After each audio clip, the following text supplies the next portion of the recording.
Bom dia, Edu. Bom dia, Florzinha. Tudo bem? Eu vou falar então para vocês um pouquinho da síndrome de ovários policísticos. Vou falar inicialmente sobre a fisiopatologia, em seguida sobre as consequências, sobre o diagnóstico e o tratamento da doença. Bom, em relação à fisiopatologia, as pacientes que apresentam síndrome de ovários policísticos, elas apresentam uma resistência definida geneticamente à insulina. Elas apresentam uma resistência periférica à ação da insulina. Isso leva a um hiperinsulinismo crônico. A insulina atua no fígado e faz com que o fígado diminua a produção de uma proteína chamada globulina ligadora de hormônios sexuais, a SHBG. A redução da SHBG provoca o aumento da testosterona livre no sangue, uma vez que antes a testosterona encontrava-se ligada a SHBG. Como não tem SHBG, aumenta a fração livre da testosterona.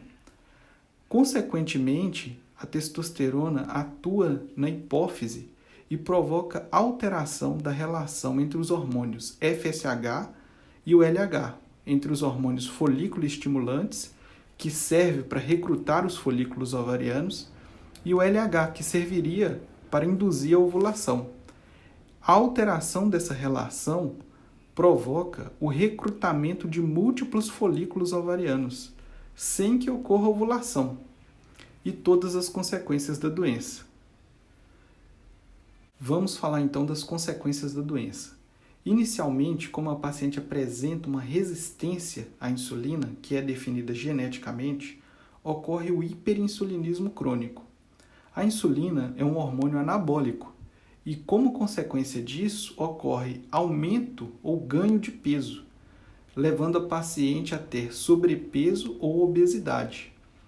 E, cronicamente, como as células pancreáticas não conseguem vencer essa resistência periférica à insulina, ocorre a falência das células beta-pancreáticas, levando inicialmente à intolerância à glicose e, posteriormente, de forma tardia, até mesmo ao diabetes mellitus tipo 2.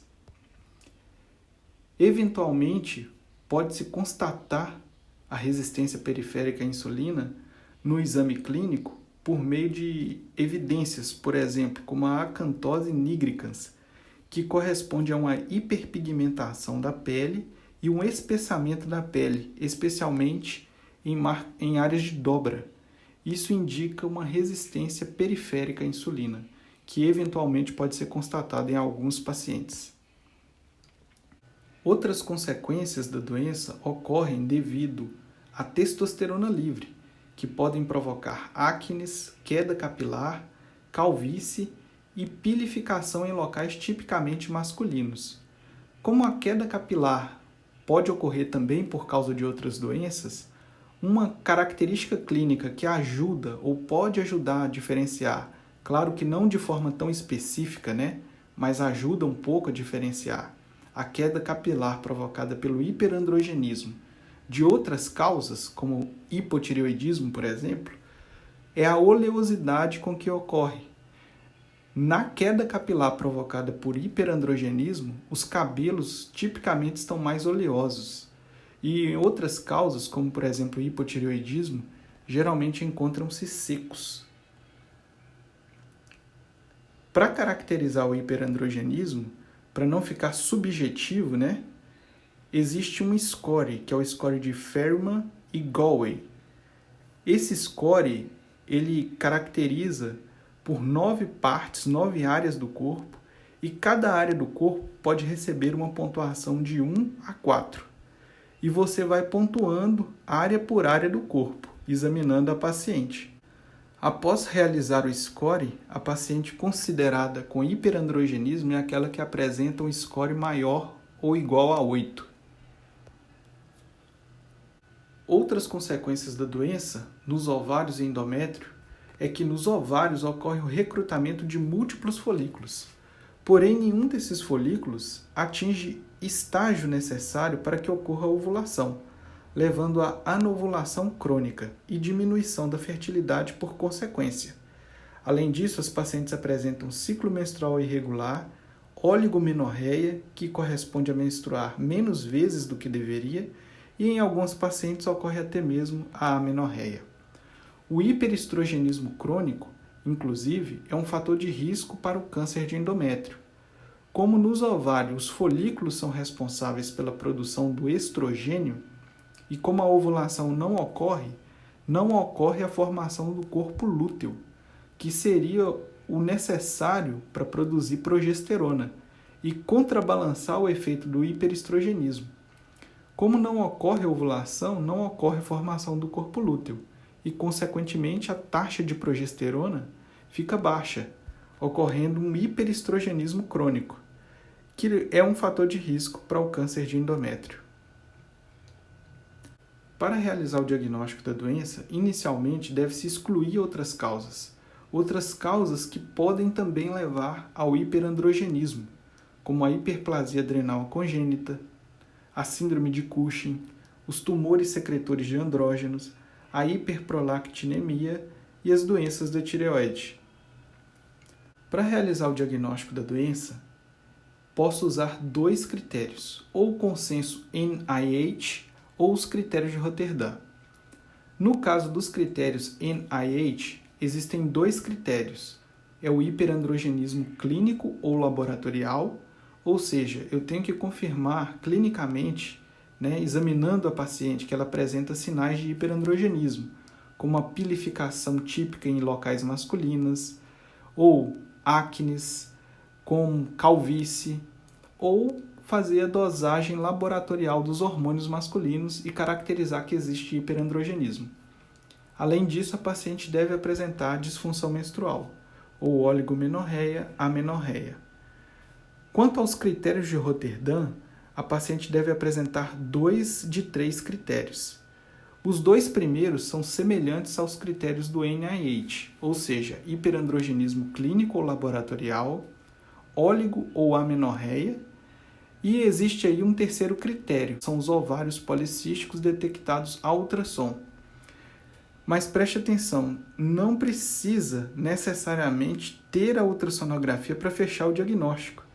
Perceba que, como são necessários preencher 2 de 3 critérios, é possível que a paciente preencha apenas os 2 primeiros critérios. E observe lá nos critérios NIH que nem sequer considera a ultrassonografia, mas a ultrassonografia é considerada nos critérios de Roterdã. Mas não pode ser qualquer ultrassonografia. Todos os ovários apresentam micropolicistos. Afinal de contas, os cistos são a estrutura biológica do ovário. Todo ovário tem cistos.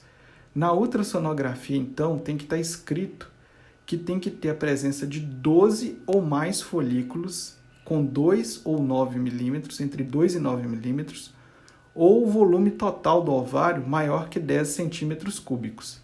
Se a ultrassonografia descrever dessa forma, eu vou considerar que é uma ultrassonografia útil para realizar o diagnóstico de síndrome de ovários policísticos. Porque muitas vezes a ultrassonografia não vem descrito nada, vem apenas descrito assim, presença de ovários micropolicísticos.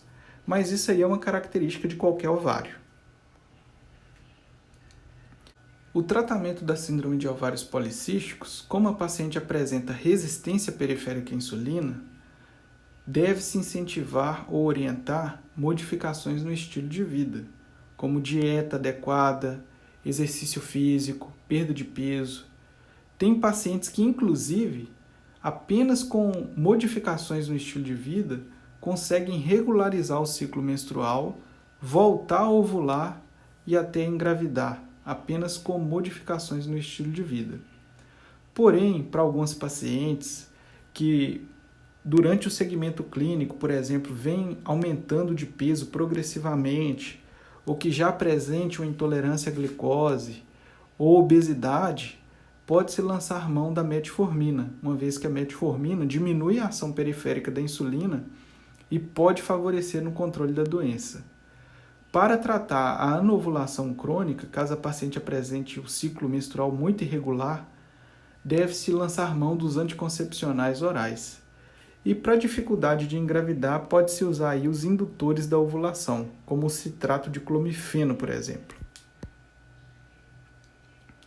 Essas são minhas referências bibliográficas e eu espero que tenha ajudado.